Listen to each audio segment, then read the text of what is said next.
მეექვსე ამოცანა თავღია ცილინდრულ ჭურჭელში ჩასმულია წყალი, რომელშიც ჩაძირულია ლითონის სფერო.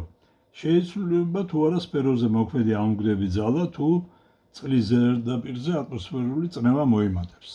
ამოქმედებითი ძალა გამოისახება ფორმულით რო წყლისა ჟ-ზე და ვ-ზე. ატმოსფერული წნევა თუ მოიმატებს, არც ერთი ამ სიდიდიდან არ იცვლება, ამიტომ არაფერი არ შეიცვლება. მეშვიდე ამოცანა. წყლისა და ნავთის გამყოფ საზღვარზე წონასწორობაში იმყოფება 900 კილოგრამი მეტრ კუბზე სიმკვრივის ბურთულა. ესე იგი, რო არის 900 კილოგრამი მეტრ კუბზე. განსაზღვრეთ ბურთულას წყალში და ნავთში მოთავსებული ნაწილების მოცულობების შეფარდება. წარმოვიდგინოთ, ესე იგი, ეს არის რაღაცა ბურთულა, ზევით არის ნავთი, ქვევით არის წყალი. საიდან მოვიტანე, რომ ზევით არის ნავთი და ქვევით წყალი, იმიტომ რომ ნავთის სიმკვრივე ნაკლებია ვიდრე წყლის სიმკვრივე. ამ ბურთულაზე მოქმედებს ქვევით სიმძიმის ძალა mg. ეხლა ეს ზედა ნაწილი, რომლის მოცულობას V1-ით აღნიშნავ. ნავთში არის ჩაძირული, ამიტომ ნავთის მხრიდან იმოქმედებს ამოქმედებით ზალა F ნავთის. მაგრამ წყალშიც არის ჩაძირული რაღაცა V2 მოცულობა, ამიტომ წყლის მხრიდანაც იმოქმედებს ამოქმედებით ზალა F2. F წყალი. და ამ მოცულობების ჯამი V1 + V2 არის მთელი მოცულობის ტოლი. ჩავწეროთ წონასწორობის პირობა mg უდრის F ნავთის plus F წყალი. გამოსახოთ ესე იგი ეს მასა ამ ბურთულის როგორც რო ბურთულისა მოცულობაზე გამრავლებული ჟ-ზე უდრის რო ნავთისა ჟ-V1 plus რო წყლისა ჟ-V2. ჟ-ები გაიკვეცება და შემიძლია V2 წარმოვიდგინო როგორც V-ს მინუს V1. შევიტანოთ ამ ფორმულაში ρV იქნება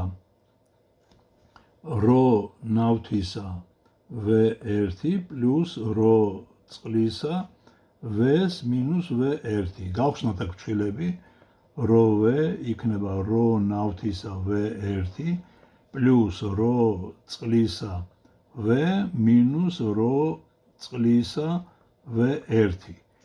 მოდით V შემცველი წევრები ერთ მხარეზე დავალაგოთ, V-ს გარეშე მეორე მხარეზე დავალაგოთ. ამიტომ გვექნება როს მინუს რო წყლისა V-ზე უდრის რო ნავთის მინუს რო წყლისა V1-ზე. აქედან V1-ის V-სთან შეფარდება, ეგ არის როს მინუს რო წყლისა შეფარდებული რო ნავთისა მინუს რო წყლისა. ხოლო რაც შეეხება V2 ხო არის V-ს მინუს V1. მოდი ორივე გავყოთ V1-ზე. მაშინ მექნება V2 V-ზე იქნება 1 მინუს V1 V-ზე. ხო, შევიტანოთ ესე იგი ამ ფორმულაში მექნება V2 V-სთან არის 1 მინუს რო მინუს რო წყლისა რო ნავთის მინუს რო წყლის. მივიყვანოთ ეს საერთო მნიშვნელზე რო ნავთის მინუს რო წყლის, რო ნავთის მინუს რო წყლის მინუს რო პლუს რო წყლის. რო წყლისები გაიკვეცება, აქ გვექნება რო ნავთისა მინუს რო წყლისა, რო ნავთისა ბოდიში მინუს რო წყლისაზე. მასშტაბებით ჩვენ მივიღეთ, რომ V2 V-სთან ეს არის რო ნავთისა მინუს რო წყლისაზე რო ნავთის მინუს რო წყლის. ხოლო V1 V-ზე არის როს მინუს რო წყლისა რო ნავთისა მინუს რო წყლის. გავყოთ ერთი მეორეზე, აქ ესე იგი გაგვეკეცება მნიშვნელები და გვექნება, ქვედა გავყოთ ზედაზე, ესე იგი V1 V2-თან გვექნება როს მინუს რო წყლისა შეფარდებული რო ნავთისა მინუს რო. აი ესეთი პასუხი მივიღეთ. მერვე ამოცანა. ერთმანეთზე წვრილი ძაფით გადაბმული V და 2V მოცულობის მსუბუქი ღრუ სფეროები ჩაძირეს წყალში და რეზინის ზონარით მიაბეს ფსკერზე. რამდენჯერ მეტია ზონრის დაჭიმულობის ძალის მოდული სფეროების შემაერთებელ ძაფის დაჭიმულობის ძალის მოდულზე. დავხატოთ სურათი, აი აქ არის ესე იგი ეს სითხე, აქ არის მოსდემე ერთი სფერო, აგერ არის მეორე სფერო და მათ შორის ძაფი არის ერთი, ამის მოცულობა არის 2V, ამის მოცულობა V არის. აქ მეორე ძაფი არის. ხო, სიმძიმის ძალას ხედულობაში არ ვღებულობთ.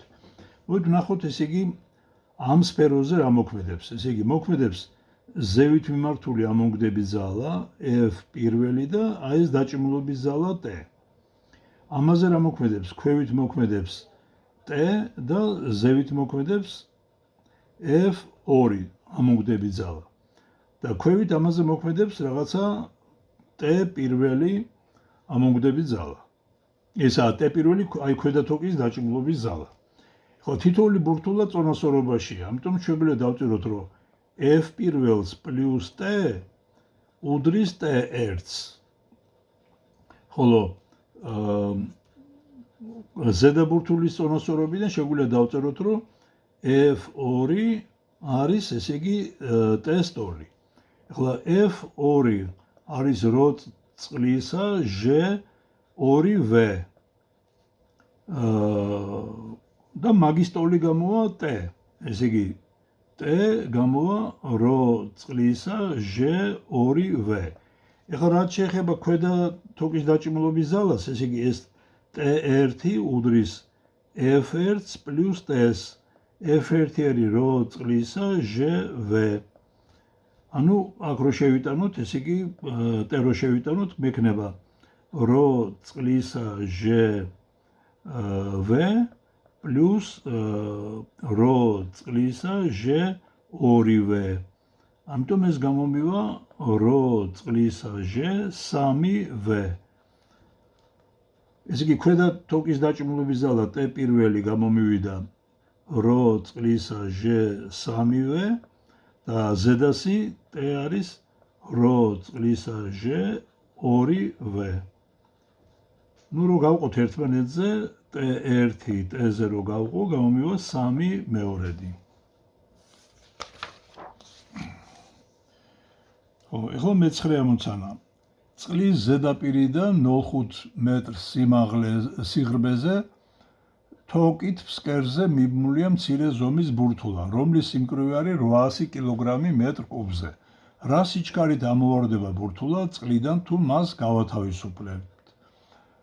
ჩავწეროთ მოცემულობა, რო არის 800 კილოგრამი მეტრ კუბზე.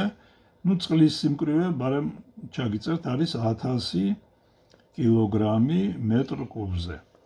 ესე იგი, ეხლა აი აქ სხეული იყო, რომელიც მიმაგრებული იყო და გაუშვეს, ესე იგი ეს გადაჭრეს თოკი. მასზე მოქმედებს ზევით მიმართული ამონგდების ძალა, ქვევით მოქმედებს mg ძალა. და ეს სხეული დაიწყებს აჩქარებულად ზევით მოძრაობას. და რა სიჩქარეს მიაღწევს აი აქ რომ მოვაო. ხო, ნუ სიღრმე L არის 0.5 მეტრი. ჩავწეროთ ნიუტონის მეორე კანონი, F ამონგდებს ძალას მინუს mg უდრის m-ას. ამონგდების ძალა არის რო წყლისა Gv-ზე, m იქნება რო ესე იგი სხეულისა V-ზე და G-ზე, m ისე ვთქვათ რო სხეულისა V-ზე და A-ზე. და ხო, აქ ვეები გაიკვეცება, აქედან აჩქარება შემიძლია ვიპოვო, ეს გამოვა ჟ რო წყლისა მინუს რო სხეულისა. ხო, არაფერზე გაყოფა არ უნდა ეს ფრჩხილებში იქნება. მე ესე იგი ელისთვის შემიძლია დავწერო, რომ რადგან აჩქარებული მოძრაობა არის უსაწყისი სუჩქარით, ელი იქნება v კვადრატი 2a-ზე. ანუ v იქნება ფსვ 2a ელიდან. ანუ ეს გამოვა ფსვ 2-ჯერ, ეს აჩქარება არის ჟ რო წყლისა მინუს რო ამ სხეულისა და ელზე. აი ამ ფორმულიდან დავითვლით. მეათე ამოცანა. რა სიღრმეზე ჩაძირეს წყალში 950 მეტ-კუბი სიმკვრივის ბურთულა, თუ გათავისუფლების შემდეგ ის წყლის ზედაპირზე ერთ წამში ამოვიდა. ხო, ესე იგი აქ მოცულობა არის მოცემული სხეულის. არა, მოცულობა კი არა, სიმკვრივე არის, იგი 950 წერია, მაგრამ რო იგულისხმება არის 950 კილოგრამი მეტრ კუბზე ალბათ. ესე უნდა იყოს პირობები. ხო, და დრო არის 1 წამი. აქ ანალოგიურად, ესე იგი აჩქარება იქნება რო წყლისა მინუს რო სხეულისა გამრავლებული ჟ-ზე.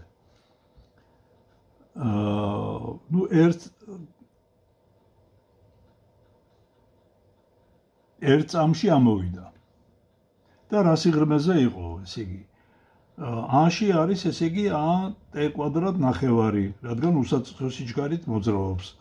ასე რომ ეს a-შისთვის ვიპოვით რო წყლისა მინუს რო სხეულისა ჟ-ზე t კვადრატ ნახევარი. t-ს მაგივრად ერთ წამს შევიტანთ. აი ამ ფორმულიდან დავიანგარიშებთ პასუხს.